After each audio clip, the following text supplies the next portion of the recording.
Ford has produced some of the most iconic vehicles in automotive history, but not every model hit the mark. Here are 12 of the ugliest Ford cars ever made. Number 12, 1968 Ford Torino GT base model. The Ford Torino GT base model is one of those cars that promises much, but ends up being a total letdown. Ford tried to go for a sporty, classy look, but completely missed the mark. The Torino GT is underwhelming compared to other muscle cars, like the Pontiac GTO or Chevrolet Chevelle. Its exterior is plain to the point of being boring, with no bold stripes or aggressive features. Instead of standing out as a muscle car, it looks more like a basic family sedan. The GT badge doesn't do it any justice. It feels too ordinary.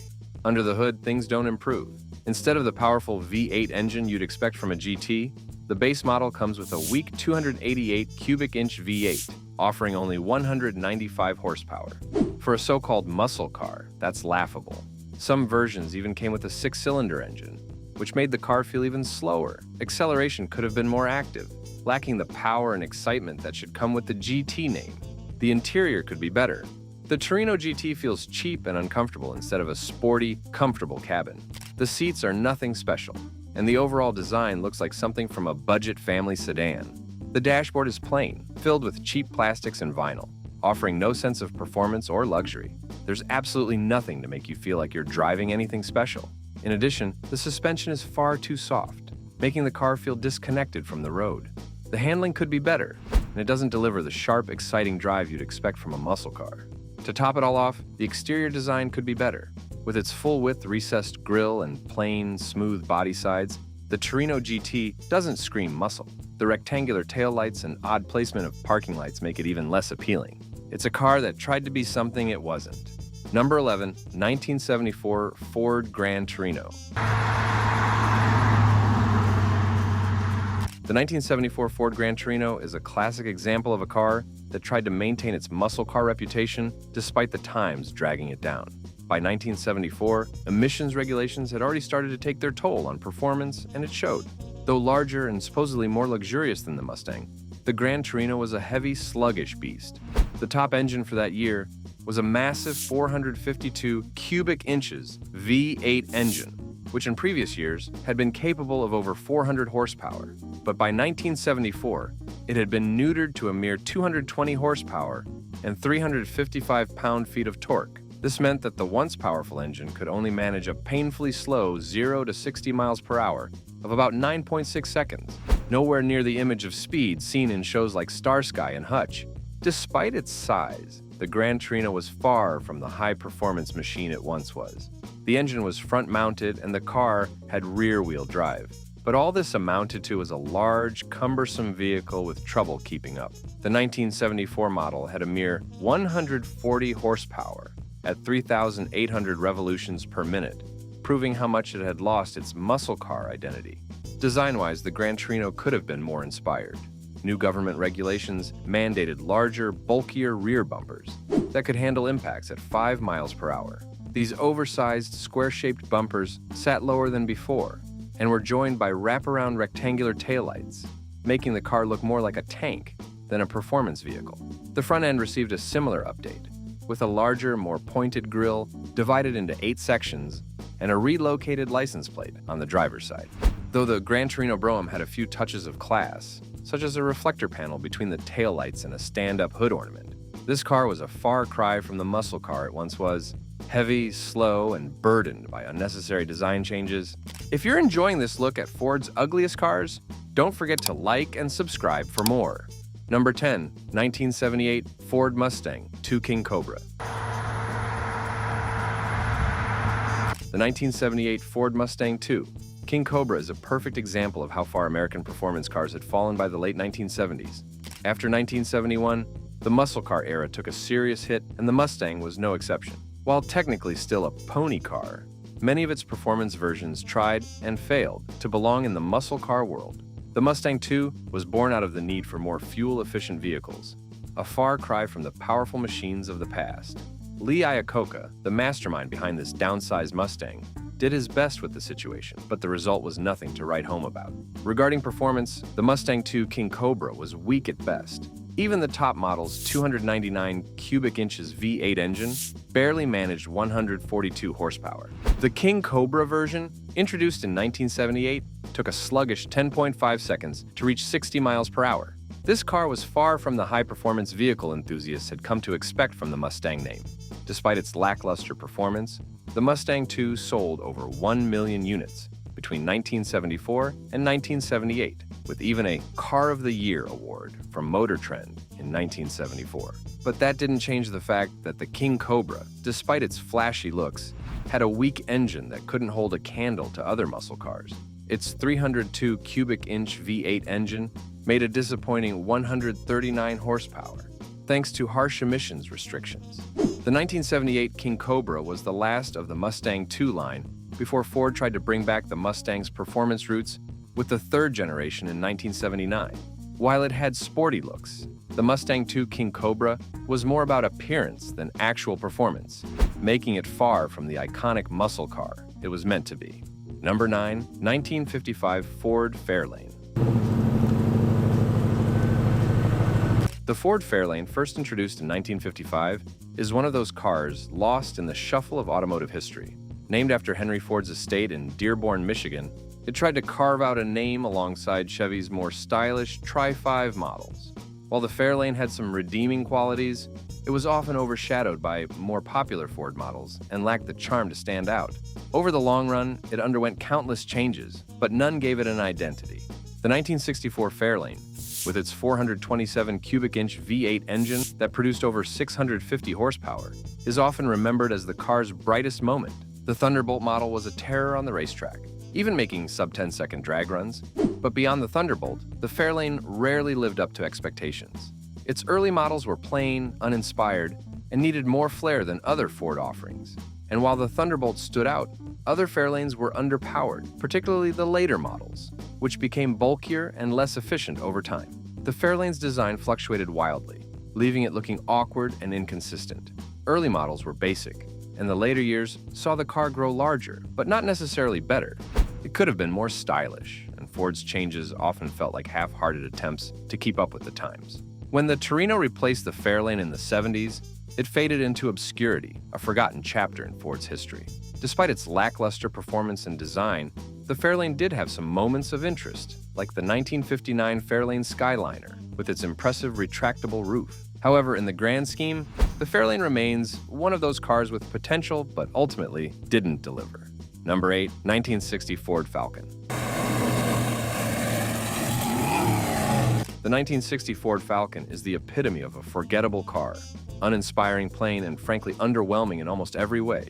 Powered by a lackluster 95 horsepower, 146 cubic inches straight 6 engine with a single-barrel carburetor, it was as exciting as a piece of cardboard. The Falcon's unibody construction, coil springs in the front, leaf springs in the rear, and drum brakes all around didn't exactly scream performance. It could fit 6 passengers, but the interior felt more like a practical transport than anything else. The Falcon was cheap, with a starting price under $2,000, and it got a decent 30 miles per gallon, which made it a sensible choice for those looking to save money. But when it came to style or power, it fell short. Its boxy design and basic features could have been more eye-catching. Even the engine was so underpowered that it felt more like a sluggish commuter car than something to be excited about. Ford tried to give it some flair with the later versions, like sportier convertibles and V8 engine options, but the damage was already done. The Falcon was more of a practical choice than a thrilling one, and it quickly became overshadowed by its more charismatic sibling, the Mustang. The Mustang used much of the Falcon's chassis and drivetrain, highlighting how much more successful the Mustang was. By 1971, the Falcon was a victim of Ford's neglect, fading into obscurity without leaving much of an impression. Number 7, 1988 Ford Probe. Ford Probe, launched in 1988, was a car that never quite found its place. Built on a Mazda platform, this two-door coupe aimed to be sporty, but fell flat in many ways. Powered by a modest 134 cubic inches 4-cylinder engine, the base GL model only produced 110 horsepower, leaving much to be desired for those hoping for some excitement. Sure, the LX added features like power windows and locks and offered an optional V6 engine, but it still didn't shake the feeling of mediocrity. The top model, the GT, tried to save face with a turbocharged engine and 145 horsepower, but even that couldn't mask the probe's lackluster reputation. It borrowed parts from the Mazda RX-7, but its overall image could have been better. The automatic transmission was notoriously unreliable, and while the car looked sleek from a distance, closer inspection revealed a cheap, uncomfortable interior. Despite its effort to look sporty, it still needs to deliver on the performance front. The probe's design and performance aim to compete with sportier imports, like the Honda Prelude and Toyota Celica, but it came up short in both categories. It was never quite as fun to drive or as well built as its rivals, and by 1997 it was discontinued. Its attempt to be sporty was overshadowed by its underwhelming execution, making it a forgotten chapter in Ford's history. If you're looking for a performance car, there are others to remember. Number 6, 1965 Ford LTD. The Ford LTD, first introduced in 1965, was a fancier version of the Galaxy 500, but it was a letdown in style. Designed as a luxury sedan, it prioritized comfort over performance, and you could tell. It had a massive price tag for what you got. A basic 2-door or 4-door hardtop with a 289 cubic inch engine that only churned out 200 horsepower. Sure, you could upgrade to a more powerful 390 or even a 427 cubic inch engine with 425 horsepower. However, that was only available with the manual transmission, which was hardly practical for most buyers. By 1966, the LTD became its model, separate from the Galaxy 500, but the updates weren't anything to rave about. The new front and rear designs didn't add much flair. Still, it was all about luxury features like soft cloth interiors, wood accents, and the option for vinyl tops.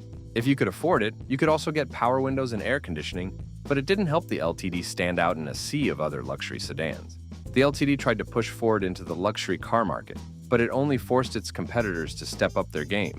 The LTD's exterior updates and added safety features like padded steering wheels and safety belts didn't make it any more exciting or memorable. The LTD didn't have the spark or edge to capture attention. Number 5, 1973 Ford Mustang II. The Ford Mustang II, introduced in 1973, is a perfect example of how to take a beloved muscle car and turn it into something that feels more like a sad afterthought. It's not just one of the least fuel-efficient cars of all time, it's also one of the ugliest and most misguided vehicles Ford has ever made. Sure, Ford tried to reinvent the classic Mustang by shrinking it, giving it a rounded quarter window design, and slapping a low price tag, but it just didn't work. It looked awkward and felt like a half-hearted attempt to cash in on the Mustang legacy, but it had no muscle or excitement that made the original special. The Mustang II was light and small, a far cry from the powerful and aggressive machine that the Mustang was known for.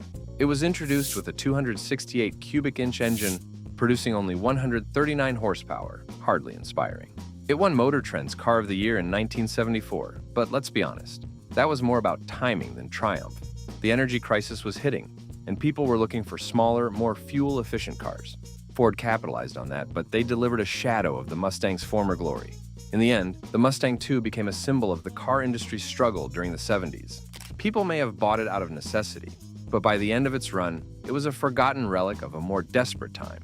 Number 4, 1987 Ford Mustang 5.0. The 1987 Ford Mustang underwent a facelift, shedding the overly aerodynamic look of Ford's other models.